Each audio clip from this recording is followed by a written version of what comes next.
What's up, you handsome bastards? Got some updates for you guys. Okay, so good and bad news. So good news, we've been actually doing pretty well with returning customers. So we're noticing an influx of returning customers, and I think what will happen is that my guess is so our product is 15 servings, right? So what I'm expecting is that around every 2 to 2.5 weeks, we're gonna see like an influx of like new returning customers, right? Assuming like our product holds and the numbers make sense, that we're just going to see new returning customers and we're just going to slowly acquire. And like I said, guys, being profitable in supplements with advertising, like spending marketing dollars, is very, very difficult, especially because we can improve our gross margins, right? So right now it's not where we want it to be. And so we're literally right now we're losing some money on these days. Like I'm not being super profitable. We're doing 7 to 8 sales a day. Valentine's Day just happened, so we got like 5 or 6 sales that day. And it just honestly lately, it feels like every week there's some sort of fucking holiday, bro. Like, why does everybody have a girlfriend? Why is everybody just busy with the Super Bowl? Like, there's always something coming up. It's ridiculous. But anyway, so that's been going well. And then Amazon, bro, these guys fucked our payment hold. So they fucked our payments. Let me explain. So originally, last Friday, we were supposed to get a $1,400 payout. $1,400. Then we had an influx of sales, so they lowered us to $800 because they're like, these guys might get refunds and stuff like that. Cool. Then we hit our record 16 sales in a day, which is like $640. Very, very thankful. They lowered our payout from $800 to $250 or $280. So now we're supposed to pay for our packaging, and our packaging invoice is going to be $1,800, and we pay 50% up front. So it's $900, and we're not going to have the money in our account to pay for that invoice, and that just completely threw us off. So now I'm going to be talking with my packaging manufacturer that makes the stick packs, and I'm just going to be like, hey, bro, can we get net 30s or anything we can do? I'm just going to explain the situation. And you guys, that's why it's like with your vendors, build a strong relationship, because when you give a good reason for why you're asking for help and stuff like that, they're more likely to give it to you. Don't just be like, hey, give me a fucking discount. You got to be like, hey, man, listen, we were expecting an $800 payout or a $1,400 payout, but they lowered us, and we're trying to get this packaging ordered. And fortunately, I've met this guy in person, my packaging manufacturer, so that goes a long way. And all my people are interconnected, so you get like a lot of, street cred, right? It helps you out. So I'm going to basically ask for net 30 again. He kind of said no the first time, but I'm going to ask again. And then if not, I'm going to push for 25% down to get started instead of 50% down. And that will help improve the cash flow because I need to order all the other ingredients. So that's sort of what we're dealing with right now. And then the other thing that's been fucking us is our payment processor. So originally you use Shopify payments and you pay 2.9% plus 30 cents per transaction, which is pretty solid. Then they shut us down because one of the ingredients are in our product. And then I had to go to a separate guy. And then this guy is saying another ingredient is actually the problem for them. It's the kava. So now we're going through all these merchants. And dude, this one company was fucking us on the payment processing fee. So to quickly explain payment processing, you have something called your interchange fee, okay? Your interchange fee.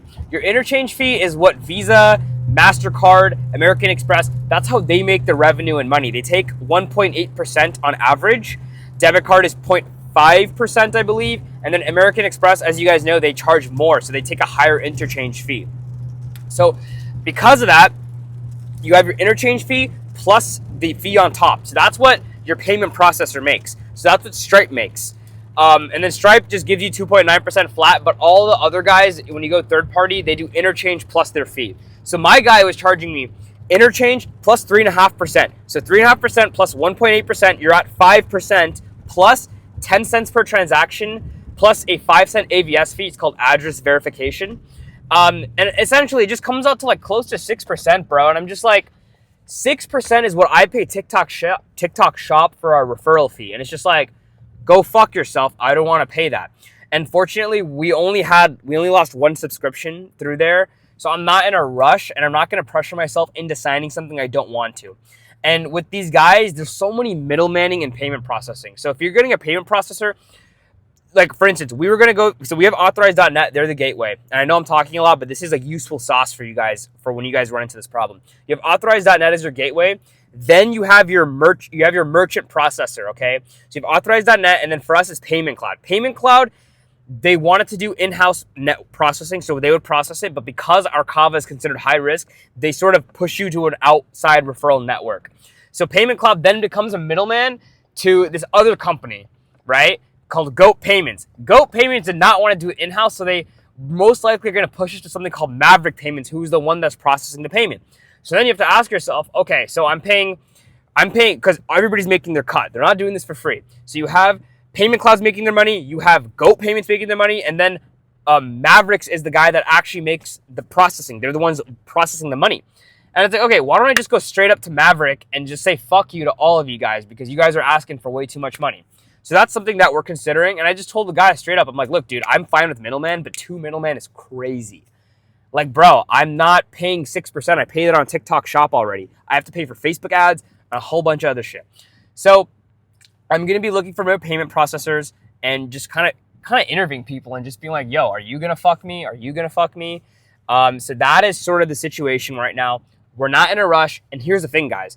Right now, I sent all of my inventory. I only have 20 units at my house right now. All of my inventory is at Amazon. And Amazon's doing all of our sales. So I know we're going to sell out of this inventory. It's a matter of now like being profitable, just having all of our systems set up. And like I said, this payment processing issue sucks. But imagine this. Imagine I was processing 100K a month in subscriptions or 100K a month on my payment processor on Shopify. And imagine the Facebook ads worked and I'm selling, right? And the payment and I start processing payments and boom, shut down. You're fucked, right? And this could happen with Amazon too. So you're never safe as a business. I would be in a way worse position. So I look at this as like a blessing that like, you know, God has sort of given me like a break. He's just like, hey, you know what? Fix this now. Learn to fix this now when you're not processing millions of dollars to your fucking payment processor. And you will be way more educated, so you'll know how to solve the problem, because even if I fix this now, there's going to be some bullshit that comes up later. So it's like, learn the skills now.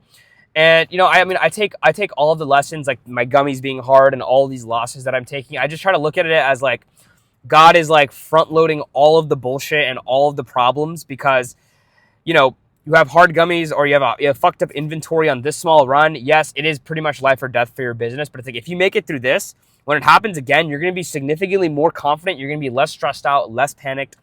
So it's like, if everything worked out for me, fine, bro, I would have been fucked at some point. You get fucked at some point in business. It's not smooth for anybody. So it's like, get fucked now, learn the experience. And also, people are going to pay you for your knowledge because you ran into the problems. If everything went smooth for you, if Facebook ads just ripped for you off the first time, you don't truly learn and understand what you're doing. And so you need to have the failures, especially if you want to help other people, right? If everything went smooth for me and then someone's like, oh, this shit happened to me, it's like, I won't know how to help them in the future. So, you know, I try to, you know, it's hard to enjoy it in the moment, but long term, I know it is a good thing to run into all these problems.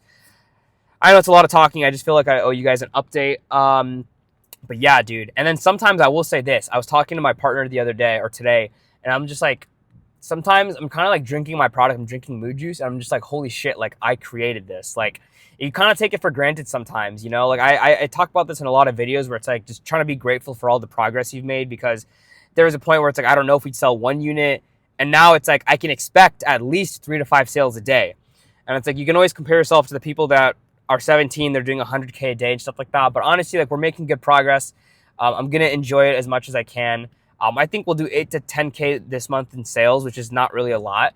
But we're slowly scaling. And I think we're at like 6 subscriptions right now on Amazon. But with Amazon, you get a lot of people that just subscribe and then cancel after. So it's not really like, you don't know how much you're actually billing. But the fact that we're getting reoccurring customers, like, I think we're at 20-something% already. I'm not sure exactly. Amazon makes it really hard to figure out the data. But the fact that people are coming back and buying, like, we've had 2 people or 3 people that have bought 4 separate times, which means they go on Amazon and reorder again. That is better than a subscription, in the sense that, like, they had to take on more friction to buy our product, which means your product is especially good. You're not just sneakily getting them on a subscription and just rebilling them. They actually enjoy the product, and we're getting people that are on their 2nd order, and then some people are on the 3rd order. So it's a great feeling, and I'm starting to feel more confident in my product. Like, I'm gonna be honest with you guys, like, all these people that build their product out and they launch and like, I know if people are gonna love it. It's like, yeah, like you hope that, but in the head, in the back of your mind, there's gonna be some doubt. It's like, what if this product just completely flops? What if people don't like it and reorder? And I had that a lot, bro. Like, we got our 1-star review the other day. It makes you doubt yourself. But then you see people reordering and it's like, okay, this is not as bad as that person made it out to be. So, you know, when you put a year of effort and, you know, $20,000-$30,000 into your product, you take everything personally. Like, you could call me anything you want, but if you insult my product, it does hurt a little bit. But okay, I'm just talking too much. I'm gonna get food, and then I'm gonna be working on some organic content. I gotta figure that out. I've been saying that for every video, but thank you guys so much for watching. If you guys make it to the end of the video and listen to all that, I really appreciate you guys. And everybody that comments, I actually remember everybody, and I even tell all my friends about it. I'm like, I have 2 to 3 people that just consistently watch and support me, and it really just warms my heart. So thank you guys. Take care. Love you.